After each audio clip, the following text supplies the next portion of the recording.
Break के बाद आपका स्वागत है। हरियाणा की सरकार पर सीएजी ने आज सवाल खड़े किए। सीएजी की रिपोर्ट कहती है कि सरकार ने नियमों में फेरबदल कर गुड़गांव के उलावास गांव की जमीन राजीव गांधी ट्रस्ट के नाम कर दी। और क्या है सीएजी की पूरी रिपोर्ट, आइए देखते हैं हमारी इस खास रिपोर्ट में।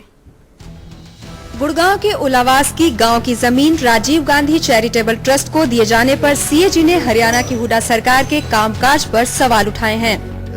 सीएजी के हरियाणा के प्रिंसिपल अकाउंटेंट जनरल ओंकार नाथ ने चंडीगढ़ में एक प्रेस वार्ता कर कहा है कि ट्रस्ट को जमीन दिलाने के लिए सरकार ने नियमों में फेरबदल की, न कि मौजूदा नियमों के अनुसार जमीन ट्रस्ट को सौंपी गई। इसमें जो एप्लीकेंट है, एप्लीकेंट ओनर होना चाहिए। पंचायत की जो जमीन थी, पंचायत ओनर थी, पंचायत ने कभी इसके बारे में एप्लीकेशन नहीं दिया। तो इन्होंने जब राजीव गांधी ट्रस्ट ने एप्लीकेशन दिया उस समय वो उनको लीज में दी गई थी लैंड, और इन्होंने फिर बाद में अपने रूल बदल करके ट्रस्ट को भी ओनर बना दिया, और इन्होंने उसको एलिजिबल बनाने के लिए सरकार ने अपने रूल बदल दिए। सीएजी ने सवाल किए हैं कि कैसे लीज के लिए दी जाने वाली जमीन बिना नीलामी के लिए इकलौते आवेदक को सौंप दी गई। वहीं सीएजी ने अपनी रिपोर्ट में गुड़गांव की ही एक दूसरी जमीन के लिए भी सरकार को घेरे में लिया है। रिपोर्ट कहती है कि गुड़गांव की वन क्षेत्र की 351 एकड़ जमीन HSIIDC ने रिक्रिएशनल और लेजर प्रोजेक्ट्स के लिए DLF को कौड़ियों के भाव बेच दी, जिसे सरकार को 438 करोड़ से भी ज्यादा का घाटा उठाना पड़ा। हमने अपनी रिपोर्ट में बड़ा स्पष्ट लिखा हुआ है कि जो कंसल्टेंट ने कैलकुलेशन किया है, कैलकुलेशन की गलती से 438 करोड़ का नुकसान हरियाणा सरकार को हुआ। सीएजी ने हरियाणा के विधायकों पर भी उन्हें मिलने वाले भत्तों के दुरुपयोग का आरोप लगाया है। रिपोर्ट कहती है कि राज्य के 26 विधायकों ने, जिनमें किरण चौधरी और सुरजेवाला के नाम भी शामिल हैं, उन्होंने साल में 2 दफे यात्रा भत्ता वसूला, जो कि नियम के मुताबिक 1 दफे ही मिलता है। चंडीगढ़ से कैमरामैन फिरोज खान और संजय मेहता के साथ Amrita Chauhan, day night news. और इसी मसले पर हमारे साथ चर्चा के लिए मौजूद है रघुवीर सिंह जी, जो कि सीएजी के उपाध्यक्ष रह चुके हैं। रघुवीर जी, सबसे पहले आपका स्वागत है हमारे स्टूडियो में आने के लिए। आज जो सीएजी ने रिपोर्ट जारी की है, हरियाणा सरकार के कामकाज पर सवाल उठाया है, क्या कहेंगे आप? नियमों में फेरबदल किया गया गुड़गांव की जमीन देने के लिए। एजी हरियाणा, इस केस में प्रिंसिपल एजी हरियाणा वो गवर्नमेंट के ऑडिटर हैं, प्रोफेशनल हैं जी। और ये ऐसा प्रोफेशनल है जो ऑब्जेक्टिव होता है, जिसके प्रोफेशनल व्यू को कोई इग्नोर नहीं कर सकता। अच्छा। दोनों कारण से। अच्छा। एक तो वो प्रोफेशनली ट्रेंड है जी, और एक ऑब्जेक्टिव इसलिए है कि उसके ऊपर कोई प्रेशर नहीं लाया जा सकता।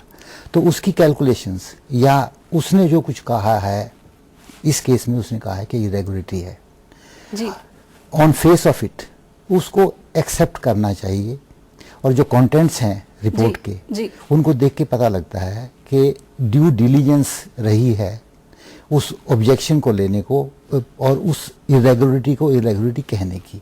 इरेगुलरिटीज तो हुई हैं, उसमें सबसे बड़ी बात यह है कि एक ओपन टेंडरिंग प्रोसेस जो गवर्नमेंट में एसेंशियल है या किसी भी अच्छी ऑर्गेनाइजेशन के लिए, जी, जो कायदे कानून बनाए बनाए गए हैं उनको फॉलो नहीं किया गया है। जी, सिर्फ एक आवेदक को फायदा पहुंचाने के लिए नियम बदले गए। हरियाणा सरकार के कामकाज पर सवाल उठाया है सीएजी ने।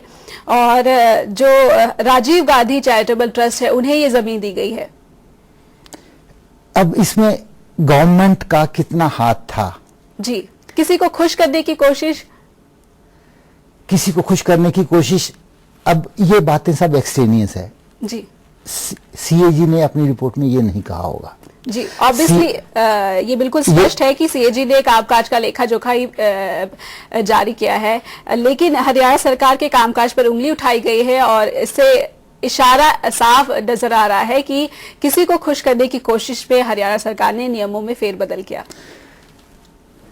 सीएजी कभी भी किसी बात को पॉलिटिकल एंगल से या पार्टी के ऐसे पॉइंट ऑफ व्यू से नहीं देखेगा। जी सर, लेकिन सीएजी की जो रिपोर्ट है, उन्होंने विपक्ष को एक मुद्दा दे दिया हरियाणा सरकार के खिलाफ। विपक्ष ने मुद्दा ले लिया है, वो अलग बात है जी। पर सीएजी की रिपोर्ट में ये लिखा है कि ट्रांजैक्शन कैसे हुई थी, ये लैंड कैसे अलॉट हुआ जी, बिडिंग नहीं कराएगी। हाँ, उसमें ओपन टेंडरिंग प्रोसेस या open scrutiny of the applicants थी या नहीं थी। इस केस में सीमिंगली एक ही एप्लीकेंट था जी। तो उस हिसाब से ये साफ साफ इरेगुलरिटी लगती है। और अगर सीएजी ने ये ली है इरेगुलरिटी, ऑब्वियसली ली है, रिपोर्ट में है जी, तो वो एक ऐसा प्रोसेस है जो इस केस में इनएविटेबल है और सीएजी को लेना ही था।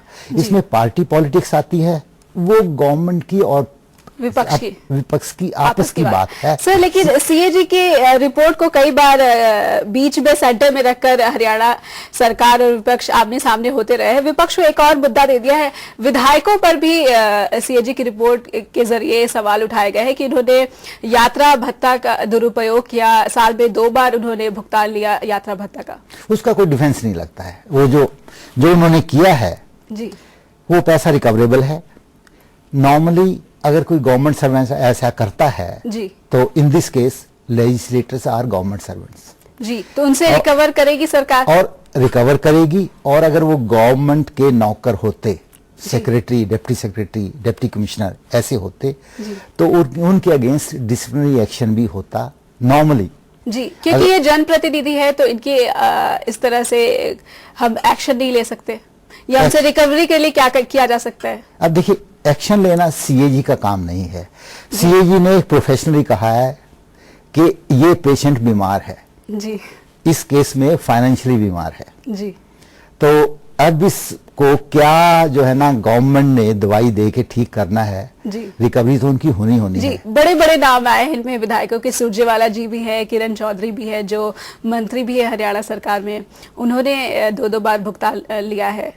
इसमें एक चीज मार्क करने वाली है जी, कि ये रिपोर्ट ऐसी नहीं है कि जो स्पीकर को पता ना हो। पहले स्पीकर को उस रिपोर्ट के कंटेंट बताए जाते हैं जी, एक ड्राफ्ट रिपोर्ट जो पहले बताई जाती है जी, उसको रिपोर्ट को छापने से पहले जी गवर्नमेंट को भी बताया जाता है जी, और स्टेट लेजिस्लेचर को भी। इस केस में स्पीकर को बताया गया होगा जी कि ये इरेगुलरिटीज है, इन लोगों ने अपना टीए बिल गलत प्रेफर किया है जी, 2-2 बार लिया है। हाँ, 2-2 बार लिया है जी, उसके बाद उनका जवाब आना चाहिए। इस केस में आया है या नहीं आया है मेरे को पता नहीं है जी। उम्मीद करेंगे कि जवाब आए। जो विधायकों जिनके ऊपर कटघरे में सीएजी ने जिन्हें खड़ा किया है उनकी तरफ से उम्मीद करेंगे। एक और सर, सीएजी की रिपोर्ट ने कहा है कि मनरेगा की स्कीम में भी सरकार ने जो अपनी हिस्सेदारी देनी होती है वो नहीं दी है सरकार ने। जो इनके फ्लैगशिप प्रोग्राम्स हैं गवर्नमेंट के, इस गवर्नमेंट के या किसी भी स्टेट गवर्नमेंट के और सेंट्रल गवर्नमेंट के, उसमें क्वालिटी ऑफ एक्सपेंडिचर वो एक इशू है जी। जो एजी की रिपोर्ट, इसमें एजी की रिपोर्ट में इसलिए कह रहा हूं कि इनिशियल रिपोर्ट वो एजी ही बनाता है, उसके बाद सीएजी उसको स्क्रूटनी करके अपने दस्तखत करते हैं। दोनों, ये रिपोर्ट में दोनों के दस्तखत होते हैं।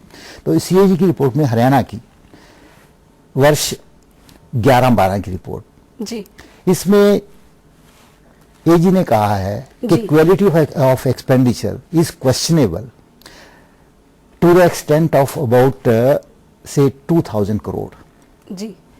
उसका मतलब यह है कि कहीं मिस अप्रोप्रिएशन हुई है, एक्सपेंडिचर पूरा नहीं हुआ जी, बिल्कुल। परचेजेज ऐसी हुई हैं जो बिलो स्टैंडर्ड हैं या काम पूरा नहीं हुआ है। हमारे रघुवीर जी, हमारे पास समय की कमी है, मैं आपसे एक आखिरी सवाल जानना चाहूंगी। 2.6 लाख फर्जी मजदूरों को मनरेगा के तहत इन्होंने भुगतान किया है, ये भी सीएजी की रिपोर्ट में है।